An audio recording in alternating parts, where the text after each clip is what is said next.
OBC आंदोलक नवनाथ वाघमारे ने धस समाज के नेता पर गंभीर आरोप लगाया। वाघमारे ने कहा कि धस समाज दिन में मीठी बातें करता है और रात को धनंजय मुंडे के साथ सेटिंग करता है। उन्होंने ये भी आरोप लगाया कि धस ने हिरण का मांस खाया और बिश्नोई गैंग से डरते हैं। वाघमारे ने धस की नार्को टेस्ट करवाने की मांग की और सरकार से पहल करने की भी अपील की।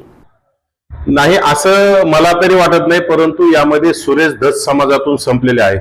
ज्याप्रमाणे मनोज जरांगे समाजातून संपल्याच्या नंतर कुठेतरी हॉस्पिटलमध्ये जाऊन वाकडं तिकडं पडायचं, माझ्या तब्येतीची काळजी, माझं काही खरं नाही म्हणायचं आणि सभेला गर्दी नाही दिसली की तिथं चक्कर येऊन पाडण्याचा सुरेश जरांगे जसा प्रयत्न करतात तसाच सुरेश धसांचा सुद्धा आता समाजातून संपल्यामुळं समाजाची सहानुभूती मिळवण्यासाठी अतिशय हा केविलवाना प्रयत्न आहे। कारण सुरेश धस डबल ढोलकी वाजवणारा माणूस आहे। इकडे समाजाला वेगळं बोलायचं, तिकडे धनंजय मुंडेला आतून जाऊन सेटिंग करायची।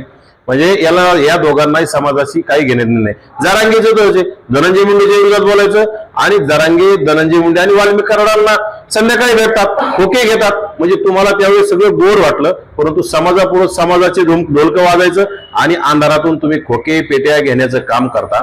आज सुरेश धसांना जर एवढी भीती वाटत असेल तर सुरेश धसांनी त्यावेळी हरणाचं, काळवेटाचं, मोराचं मांस खोक्यांच्या माध्यमातून हरणं मारले, काळवेट मारले, मोर मारले आणि त्याचं मांसांचं स्वतः सुद्धा सेवन केलं आणि तस्करी सुद्धा करण्याचं काम केल्याचा संशय आम्हाला आहे। त्यामुळे सुरेश धसांची आज बी आम्ही म्हणतो त्यांची नार्को टेस्ट केली पाहिजे।